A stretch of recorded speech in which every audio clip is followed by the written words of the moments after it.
आखिरी 3 महीनों में होने वाली खून की कमी जो बच्चे और माँ की सेहत के लिए बहुत ख़तरनाक है।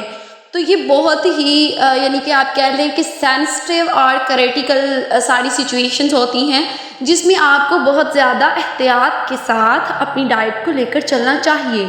सो व्यूअर्स, एमा क्लिनिकल आईवीएफ काउंसलर आयशा, आज हम जिस टॉपिक पर बात करने जा रहे हैं वो है थर्ड ट्रिमेस्टर में प्रेगनेंसी के जो आखिरी 3 मंथ होते हैं, इनमें कौन कौन सी बातें हैं जिनका हमें ख्याल रखना चाहिए। आपको, हमें, मुझे, सबको। हमारी बॉडी में क्या चेंजेस आती हैं according to food and diet, और कौन सी ऐसी ग़िज़ा है जो न्यूट्रिएंट है जिनकी नीड हमारी बॉडी में बहुत ज़्यादा बढ़ जाती है आखिरी 3 महीनों में। अगर हम बात करेंगे कैलोरीज़ के हवाले से, तो एक प्रेग्नेंट लेडी को 350 से 400 कैलोरीज अपनी डाइट में ऐड कर लेनी चाहिए आखिरी 3 महीने में। और इसके साथ कैल्शियम और आयरन और प्रोटीन की भी नीड बहुत ज़्यादा बढ़ जाती है। और आपको मैं बताने वाली हूँ कि कौन सी ऐसी कॉम्प्लिकेशंस आ जाती हैं अगर आपकी फैमिली में डायबिटीज़ का जीन्स पाया जाता है। तो ये आपके यानी कि जितना भी टाइम आप हामिला रहती हैं, जो खाती पीती हैं, इस पे डिपेंड करता है कि वो जीन्स आपके बच्चे में जाएगा या नहीं। आपको बहुत एहतियात से अपने खाने पीने का हर चीज़ का ख्याल करना चाहिए। तो स्पेशली मैं आपको यानी कि एक प्रेग्नेंट लेडी को प्रेगनेंसी में इस चीज़ का गाइड करूँगी कि वो बहुत एहतियात से इन चीज़ों का इस्तेमाल करें। और साइंस भी कहती है, रिसर्च भी कहती है कि जो भी आप खाते पीते हैं वो अगले 5 साल तक आपके बच्चे पर असरअंदाज होगा। आपके जीन्स की सिलेक्शंस होती है।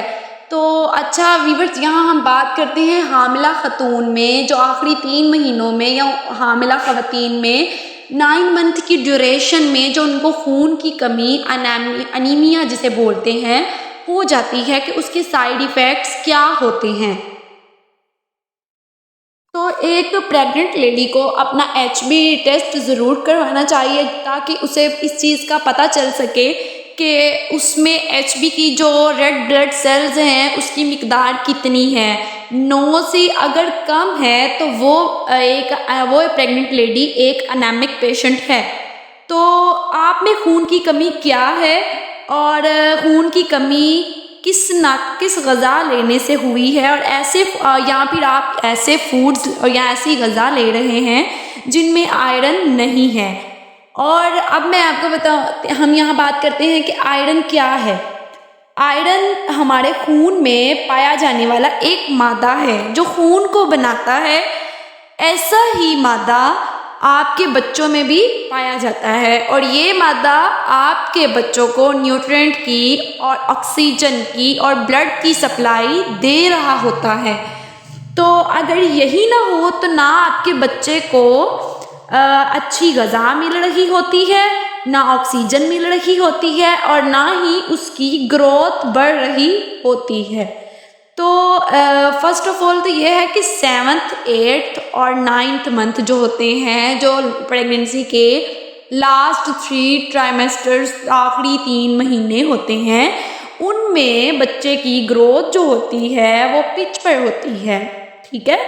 तो अब हम बात करते हैं क्या है कि खून की कमी यानी कि आयरन ग़िज़ा के हवाले से, कि आयरन किस में होता है और खून की कमी कैसे पूरी की जा सकती है।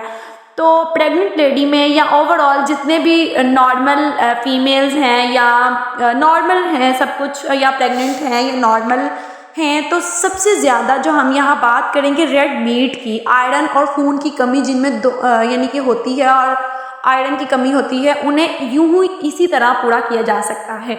तो हम सबसे पहले बात करेंगे रेड मीट की, जिसमें सबसे ज़्यादा आयरन पाया जाता है।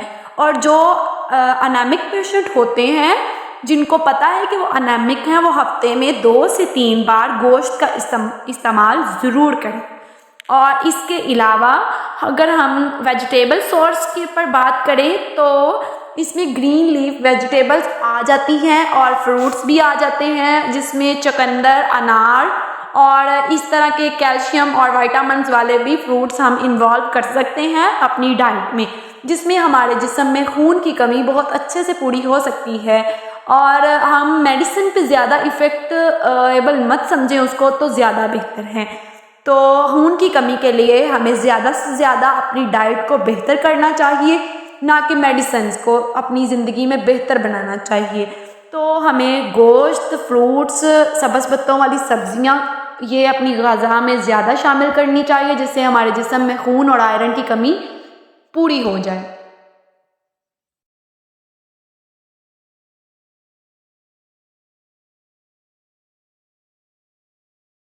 अंजीर जो है वो मोस्टली जो थर्ड ट्राइमेस्टर होता है वो फीमेल्स का, उसमें लास्ट एज में फ़ीमेल्स को कॉन्स्टिपेशंस की भी बहुत ज़्यादा कॉम्प्लिकेशंस होती हैं, कंप्लेंट्स भी होती हैं कॉन्स्टिपेशन की, कब्ज़ की जो शिकायत होती है। और अगर हम बात करेंगे कैल्शियम की, तो उसकी ऑब्जर्वेशन को कैसे बढ़ाया जा सकता है, तो अंजीर मिडनाइट जो है हम उसको एक पानी में 1 कप भिगो के उसको भी यूज़ कर सकते हैं, जिससे हमारी कैल्शियम की कमी पूरी हो सकती है और हमारी कॉन्स्टिपेशन जो है वो ख़त्म हो सकती है। इसके अलावा अगर हम बात करें कि कैल्शियम की अब्स्ट्रक्शन को कैसे बढ़ाया जा सकता है, जिसमें जैसे हमने बात की थी कि आयरन की इसी तरह हम